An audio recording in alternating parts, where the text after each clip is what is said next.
ہے، انداز بیاں گرچہ بہت شوخ نہیں ہے، شاید کہ اتر جائے تیرے دل میں میرے بات۔ انتہائی واجب القدر قابل عزت حضرات علماء کرام اور ختم نبوت پر جان قربان کرنے والوں، جیسے کہ آپ جانتے ہو کہ موضوع طویل ہے، وقت قلیل ہے، مجلس حسین ہے، جذبے کثیر ہے، قدیانی لعین ہے، مرزائی رذیل ہے، تاریخ بارواں ہے، حیثیت ختم نبوت ہے، یہ تاریخ لازمی بھی ہے، بے مثال بھی ہے، لاجواب بھی ہے۔ لہٰذا میرے لیے بڑے اعزاز کی بات ہے کہ اللہ تعالیٰ نے مجھے اس مجلس میں شرکت کرنے کی توفیق عطا فرمائی۔ عزیزان من، جناب رسول اللہ صلی اللہ علیہ وسلم اللہ تعالیٰ کے آخری نبی ہے، اس کے بعد کوئی نبی نہیں آنے والا۔ ویسے تو میرے نبی صلی اللہ علیہ وسلم کے آخری نبی ہونے پر لاکھوں دلائل موجود ہے، لیکن میں چند پر اکتفا کر کے اجازت چاہوں گا۔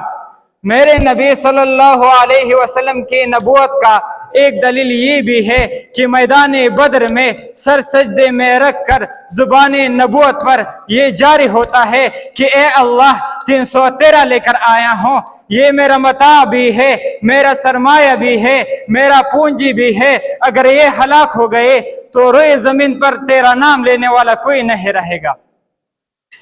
ارے سننے والوں، اس سے یہ سمجھا جا رہا ہے کہ اگر محمد آخری نبی نہ ہوتا تو یہ لہجہ نہ ہوتا، یہ انداز نہ ہوتا، یہ زبان نہ ہوتی۔ انگلیوں سے نبوت کی طرف اشارہ کر کے فرماتا ہے کہ میرے اور قیامت کے درمیان اتنا فرق ہے کہ میں تھوڑی دیر پہلے آ چکا ہوں اور قیامت میرے بعد آئے گی۔ گویا وہ یہ کہنا چاہتے تھے کہ میرے بعد قیامت تو آ سکتے ہیں، بہدا میرے بعد کوئی نبی نہیں آ سکتا۔ ہر حال میں حق بات کا اظہار کریں گے، ہر حال میں حق بات کا اظہار کریں گے، ممبر نہیں ہوگا تو سرے دار کریں گے۔ جب تک دہن میں زبان ہے سینے میں دل،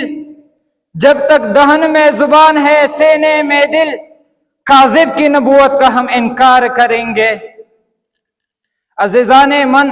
میرے نبی صلی اللہ علیہ وسلم کے آخری نبی ہونے کا ایک دلیل یہ بھی ہے کہ جب کوئی مجرم قوم کسی نبی کو قوم سے نکالتے ہیں تو اللہ تعالیٰ کا ضابطہ قانون ہے کہ اس قوم کو ہلاک کر دیتے ہیں۔ لہٰذا کوئی اعتراض کرتا ہے کہ محمد تو مکہ سے مدینہ چلے گئے تھے، پھر مجرم قوم پر عذاب کیوں نہیں آئی؟ تو جواب یہ ہے کہ جب تک جس میں اطہر موجود ہے مجرم قوم پر عذاب نہیں آ سکتا۔ تو پھر کوئی اعتراض کرتا ہے کہ میرا نبی اس دنیا سے چلے گئے تھے، برزخ چلے گئے تھے، آخر وجہ کیا ہے؟ مجرم قوم پر عذاب کیوں نہیں آ سکتا؟ تو جواب یہ ہے کہ میرا نبی مکہ کی نبی ہے، میرا نبی مدینہ کے نبی ہے، میرا نبی عرش کے نبی ہے، میرا نبی فرش کے نبی ہے، میرا نبی مکان کے نبی ہے، میرا نبی لا مکان کی نبی ہے، میرا نبی اس جہان کے نبی ہے، میرا نبی اس جہان کے نبی ہے۔ جب میرے نبی صلی اللہ علیہ وسلم کا دائرہ نبوت اتنا وسیع ہے تو میں اس پلیٹ فارم سے پوری قادیانیت کو یہ بتانا چاہتا ہوں کہ کوئی میرے نبی کے بعد نبوت کا دعویٰ کرتا ہے تو وہ کذاب تو ہو سکتا ہے، دجال تو ہو سکتا ہے، لعین تو ہو سکتا ہے، کافر تو ہو سکتا ہے، مگر خدا تعالیٰ کا نبی نہیں ہو سکتا۔ ارے چیف جسٹس صاحبان، this point to be noted، یہ نکتہ نوٹ کرنے کی قابل ہے کہ جب کسی قادیانی نے نبوت پر حملہ کیا تو ان کو شکست ملی ہے۔ ان کو شکست سید عطا اللہ شاہ بخاری نے دی، ان کو شکست حسین احمد مدنی نے دی، ان کو شکست علامہ اوس حضروی نے دی، ان کو شکست ممتاز قادری نے دی، ان کو شکست غازی علمدین نے دی، ان کو شکست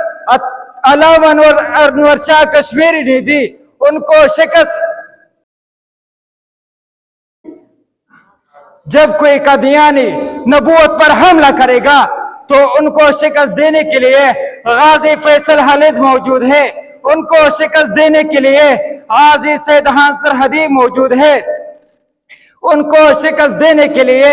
دارالعلوم حقانیہ کی مجاہدین موجود ہے، ان کو شکست دینے کے لیے دارالعلوم دیوبند کی علماء موجود ہے، ان کو شکست دینے کے لیے قائد ابن قائد جمعیت حوصلان نوجوان the one and one the leader of Islamic world حضرت مولانا فضل الرحمان موجود ہے۔ وما علینا الا البلاغ۔